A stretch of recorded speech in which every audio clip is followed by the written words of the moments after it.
Hey everybody, I wanted to share with you a little trick that I used to work out a tiny problem that I ran into while mixing this song here. The song's called Minding Mice. It's on the new upcoming album, and it's sort of the title track of the album. It's not named after the album, but the album is named after some lyrics in the song, so it sort of defines the album. But the problem that I ran into was that when you have heavily distorted guitars in a song, like guitars 2 and 3 in this song, what happens when notes fade away is that they leave behind this hiss, the hiss of the amplifier, and it can be really annoying and noticeable in certain parts of the song.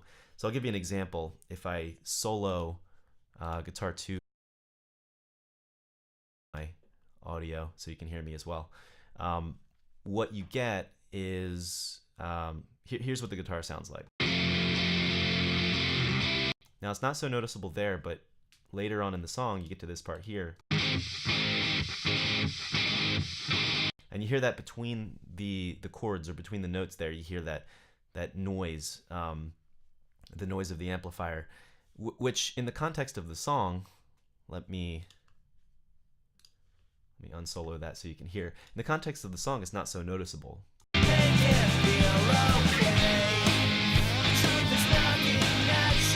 You know, so it doesn't really bother me there. But the problem was that at the end of the song, when these guitars fade out, what you got is it became much more noticeable. So let me drag that out and mute this delay, and you can hear what it sounds like as the guitars ring out.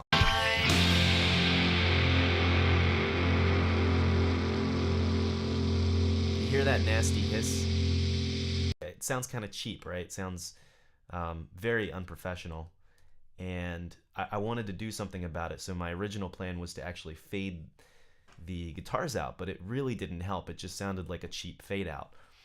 So my solution was to create a delay that would sort of mimic the fade out of the guitars while washing out some of that hiss. So what I did was I created an auxiliary track here to send my submix of the guitars to, and you can see here, bus 6, I'm sending the submix of the guitars to it. And if we look at this here, you can see that I brought the send in here as the guitars are fading out, and I did a quick fade out of the guitars at the same time, so the delay sort of takes over as the guitars fade out.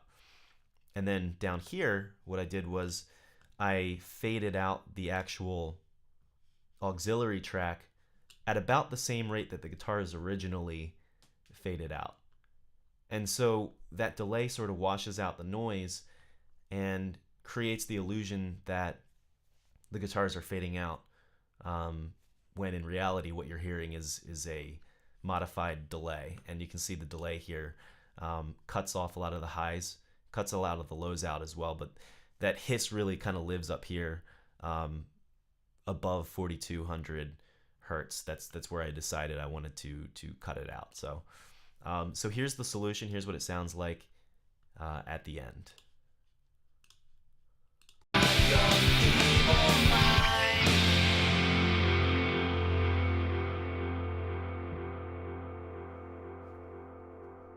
So kind of cool, right?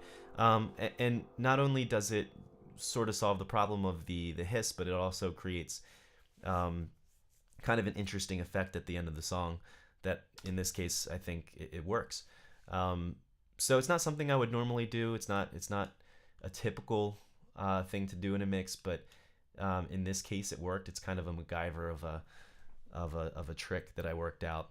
Kind of figured it out as I went along, and I wanted to share it with you in the hopes that you'd get something out of it. So keep working on your mixing, and if you have any questions or comments, please feel free to share. Hope you enjoy. Thanks for watching.